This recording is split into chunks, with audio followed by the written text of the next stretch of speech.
Class 9, let's do some numericals from chapter 5, okay? So, I hope you know that this year, recently, 2 or 3 days back, there was a notice that class 9's annual paper won't be set by the board, okay? But still, we'll do some numericals from chapter 5, okay?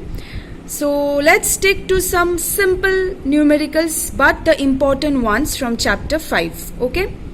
So let's start. We'll do few important numericals from chapter 5 but only few, okay? Let's see. See the first type of numerical.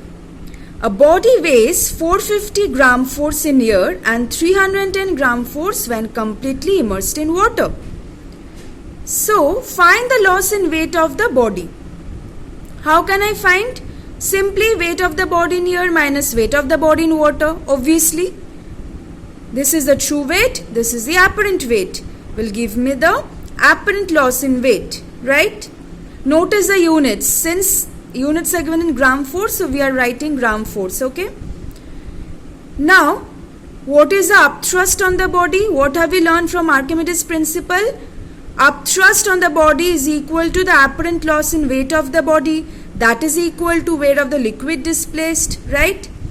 So, if apparent loss in weight is 140 gram force, then the upthrust is also 140 gram force. Now, you can keep the unit like this, or if I ask you, or say if you want to, you can convert it to Newton also. How will you, to dyne. Dyne or Newton, whatever. So, if suppose, what can I do with this gram force? How can I convert it to dyne? How can I convert it to dyne?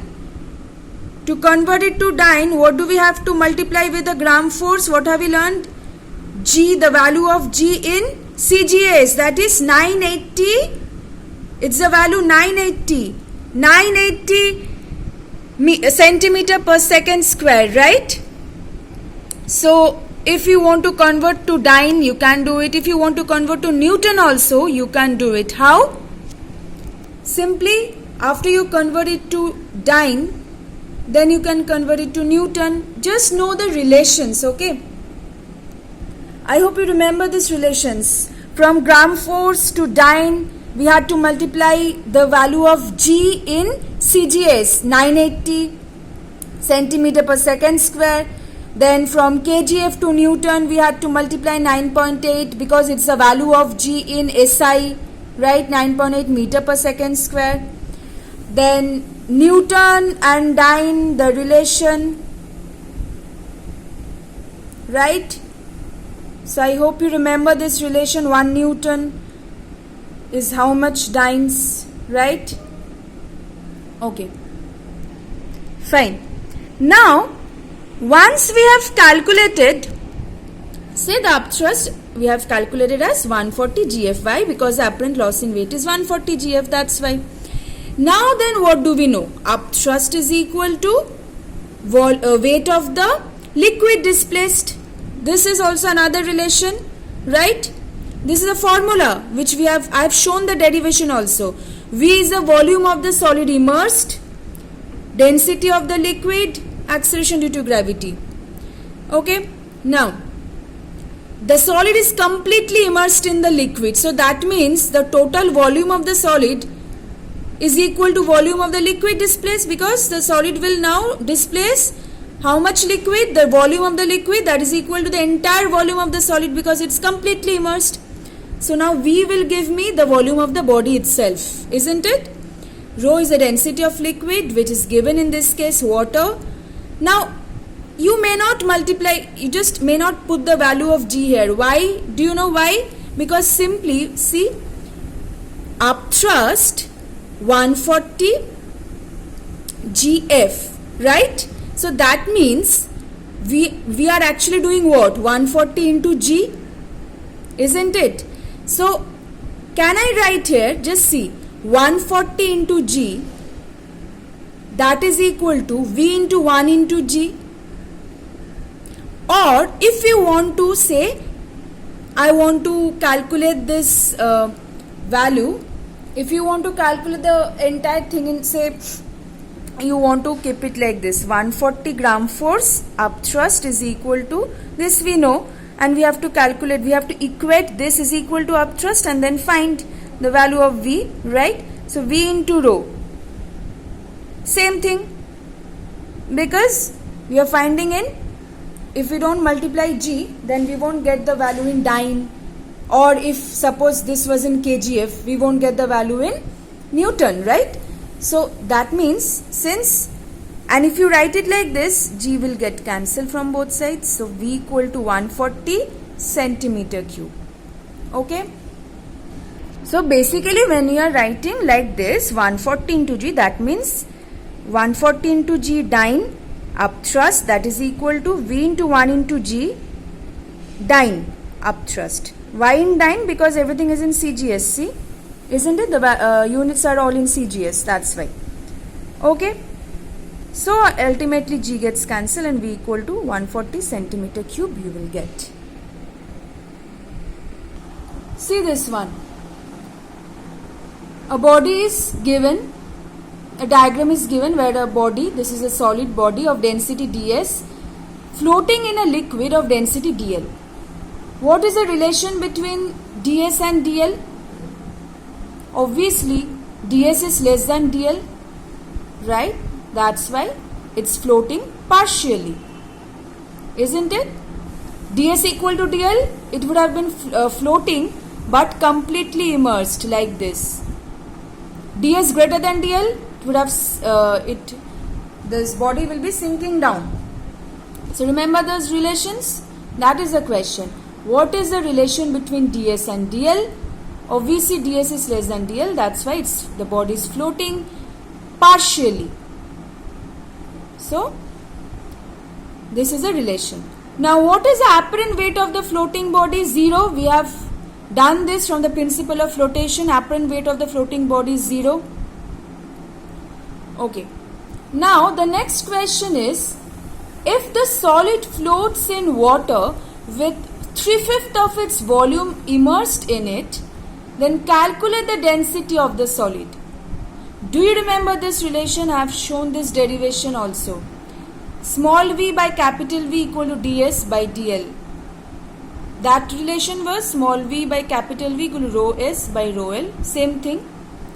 That is volume of the solid immersed by total volume of the solid. That means this will give me the part of volume of the solid immersed, that is equal to volume density of solid by density of the liquid. V by V, that means small v by capital V is given because it said that 3/5 of the total volume is immersed. That means small v equal to 3/5 of capital V, right? Because it's given that the solid floats in water in such a way that 3/5 of the total volume. That means small v by capital V equal to 3/5.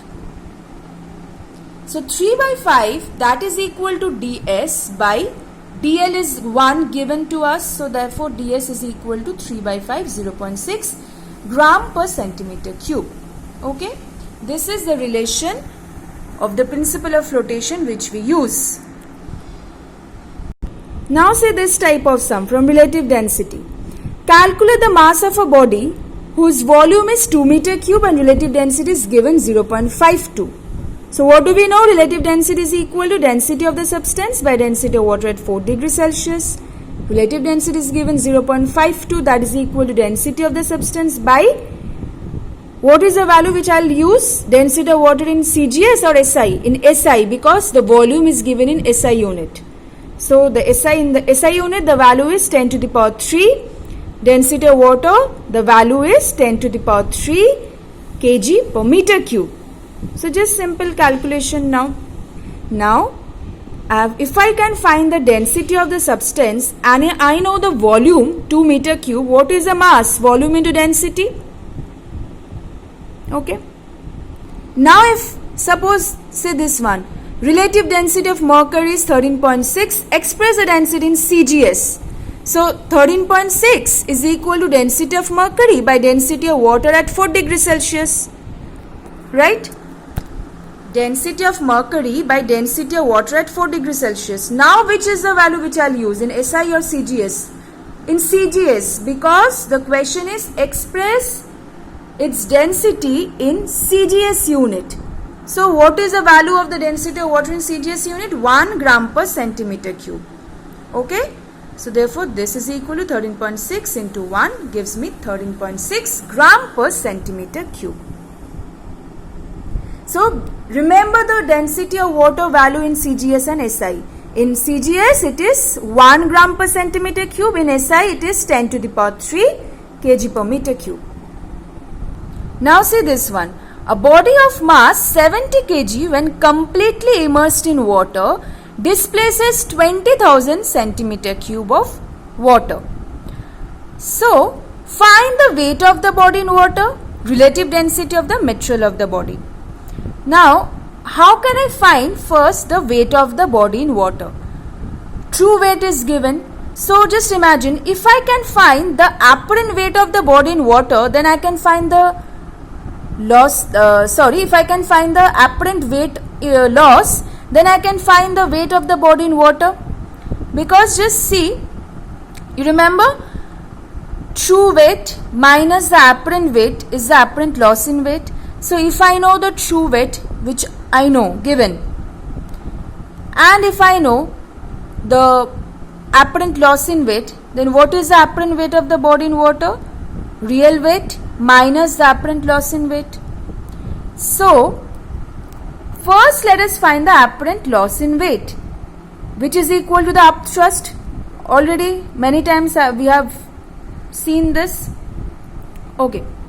So upthrust is equal to the apparent loss in weight, that is equal to the weight of the liquid displaced. These are the things we know. So what is the weight of the liquid displaced? Weight is equal to m into g. So that means m means volume into density. Volume is given in centimeter cube, so I am just converting to meter cube. Okay. Okay. So 20,000 into 10 to the power minus 6, therefore obviously centimeter cube to meter cube, right? Centimeter, 1 centimeter will be 10 to the power minus 2 meters. So 1 centimeter cube 10 to the power minus 6 meter cube, right? So volume into density. Why have I taken 10 to the power 3? Density of water in SI unit, because I am calculating everything in SI. Okay. It's given the weight of the body, since it's given in kg, so the mass is given. So let's find the weight in SI unit. Okay. Now notice that this is V, this is rho, this is G. So do this calculation, you will find this is as 20. So 20 into G, Newton, isn't it? Now if I don't want to say convert it to Newton, if I have to convert it to Newton, I have to multiply 9.8. If I don't, then what can I write? Simply 20 kgf, isn't it? 1 kgf, 1 kg mass has weight 1 kgf, right? So that's because we are not multiplying the small g, that's why. Okay. So basically just remember the definitions of kgf and gf. Otherwise you may get confused sometimes while doing the numericals, right? So please always remember the definitions. 1 kgf weight means the force with which the earth is attracting a mass of 1 kg towards its center. So 20 kgf, that means the weight, 20 kgf weight means it's the force by which the earth is attracting body of mass of 20 kg towards its center, simply. So if I don't multiply 9.8 and keep it like this, it will be in kgf, right? So a body of mass 70 kg means what is its weight in kgf? 70 kgf, right? So what is the apparent weight of the body in water? The real weight minus the apparent loss in weight, obviously. real weight, that is the weight of the body in air, minus the apparent loss in weight, that is the apparent weight of the body in water then, right? 50 kgf. Now how can we find the relative density? Relative density is equal to, remember this formula, W1 by W1 minus W2. This already we have found as 20. This is 70. W1 is the real weight of the body by the apparent loss in weight. So relative density like this.